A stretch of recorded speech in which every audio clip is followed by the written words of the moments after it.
I'm still sticking to me being disappointed with Queen entirely. I'm sorry. It's She just don't get her respect though.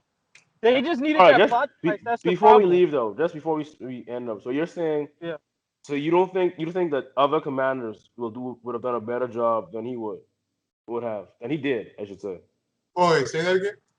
So I'm saying, so you think that there are other commanders out there of any Yonko that would have done a better job than Queen did? No, okay.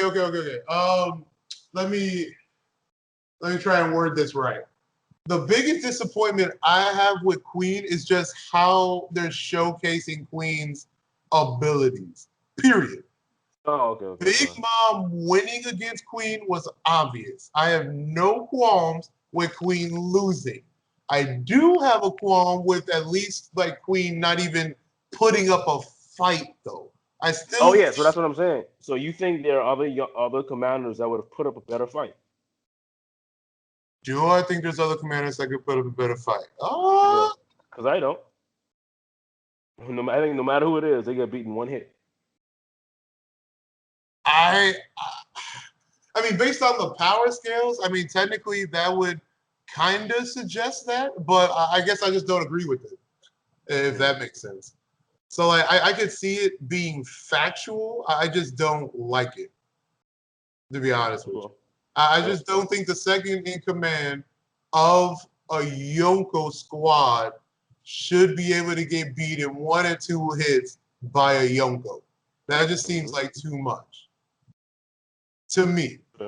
I agree with you. I thought it was a little disappointing too, but we can get it. And then I mean, like, I guess it just kept compounding then with Queen specifically, because at least I wanted to see Queen. Okay, even if he was about to get dropped, or like Queen was about to get dropped in 2 hits, right? Even like, let's just say that fact remains no matter what. I still wanted Queen to use, I don't know, maybe 2 strong attacks he thought was strong and actually look good, but actually don't do anything. You know what I mean? Like, what if, okay, let's say the Brachiosaurus did have poison powers, right? What if homie just like unleashed a huge poison gas, like effing country-sized gas bubble at my big mom, but nothing happened? And then at least I'd be like, oh snap, that was a pretty strong mother effing move. That was a whole poison gas attack that took out like the whole prison squad right there or something like that. But that didn't happen. Homie got out, tried to box, just straight box her, and got wrecked. Like it was like, yeah, like there was no kind of highlight in that battle. And then it was like, oh, second chance. Queen, got an idea? Okay, let's see what's up. Again, walked up some stairs, jumped off, landed, and that was it. But I gotta go. To that one? Like, once again, I agree with you on the, like, I think Queen's thing was disappointing. But like in Kaido's crew, like I think King and Kaido are the only 2 Zoans that actually use things outside of what Zoans typically use. Because all Zoans do that we've seen in the story pretty much is use the attributes of whatever fucking animal they have. Like Jack was just like, yo, I'm a big ass mammoth, so I'm about to do mammoth things. We didn't even see a hybrid form of him, you know? Right, but let's think about King. All I gotta do is revert back to King though, for the simple fact that homie was on fire. Yeah, because that's King's fruit though. That's King's mythical Zoan fruit though, that he like has the attribute of fire. Like Queen's is just like, I'm a Bronchiosaurus. That's it. Just like X Drake is like, yo, I'm a T-Rex. Like that nigga has not done anything special with the T-Rex ability, but like go to a big ass T-Rex, like knock some buildings over, and then go back to regular X Drake. You know what I mean? I'm just saying, like, King hasn't done anything with fire either. Like he was on fire. He has a fire on his body, sure, but he has done nothing with the fire. So I mean, yeah. And even if you go back to the only reason why, like the rawest Zoans we've ever seen, I would say are only going to be the 2 people, which I think everybody's going to say, which is the 2 niggas from CP9, the dude who fought Luffy, Rob Lucci, and Well, wait, let's pause. Let's not forget about Marco the Phoenix though. What's raw about him? What? Yeah, he's a Phoenix. You talking to the wrong person about Marco. I don't fuck with Marco. Okay, look at it like this. Okay, hold on. I get what he's saying though, because if you look at it like this, like Marco, I'm sure his food is amazing. Like because of what a Phoenix is, sure, but it's kind of like what you said, Rob Lucci, for example. Because out of all the Zoans we've seen the most out of Rob Lucci. Right. Meaning, like, so we know his fruit the best, which is why we would probably lean towards it more. We don't even know what Marco does. We don't know what his hybrid form looks like. We don't know shit about it. And that's the same with every other Zoan essentially. We don't know anything about them. All they do is turn into the animal.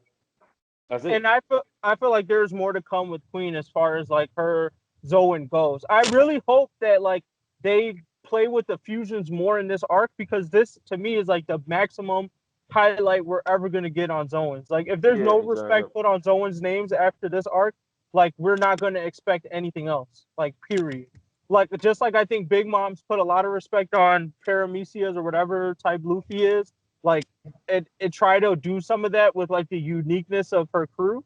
I feel like these is like the maximum respect we're gonna get on Zoan. So like if Kaido doesn't pull out some cool ass hybrid dragon form where he's dropping niggas, or nobody in his crew does that, like there might be one raw nigga that comes way down the line, but other than that, we're like lost hope in these niggas. Because I'd be really disappointed if Rob Bellucci is the pinnacle of Zoans, knowing that Kaido's whole crew specializes in Zoans, and you're telling me that a nigga that doesn't even like, you know what I mean, a weak nigga from some other part of the blue uses those fruits way better than you have, and you've been experimenting on this shit for years. You know. I mean, that's why I don't even like Zoan. Queen has more. I think Queen just had to go to, like, in that specific situation, it was one plot armor. Oda wrote himself into a hole. Shit, I got to get Queen off this thing, and I got to get Big Mom off this thing, so that it, like Luffy and them can leave. So he wrote herself into a hole with that, and then Queen's mindset was like, I got to pull out my biggest move. Period. Like, what is the biggest, most devastating move I know, which is that bomber move. She's like, I need to hit this bitch on the head, knock her out. And that's what she did. She was successful in it. She wasn't having no long, drawn-out fight. Like, we saw what she did to Luffy and stuff when he tried to hit her. Like, I'm sure she got hands. I just think we got to let it marinate some. And Oda's going to give her respect, I think. It's going to come back around. I just think with these big Yonkos, like, it's the same thing when you see big things fighting in Naruto. It's like they're not going to do much besides Biju Damas. Like, it's two big things fighting each other. What else could they do? Mm-hmm. You're not gonna hit you with like until we see more hybrids. Like I'm still hate Zoans. Like I just hate them. I don't even want to see them. Like I can't even imagine how they fight. So until Oda shows me something, I'm like, nigga, fuck this shit. Show me a Paramecia or like a Logia. I don't care about this Zoan shit. Because like you said, every Zoan we've seen besides Rob Lucci really has been trash. So I mean, I'm guessing that didn't convince you, Jugguh. Yeah, it probably didn't, but hello. Man, y'all on some BS. We can add it to the docket though. This sounds like a good discussion for the full podcast. Trash.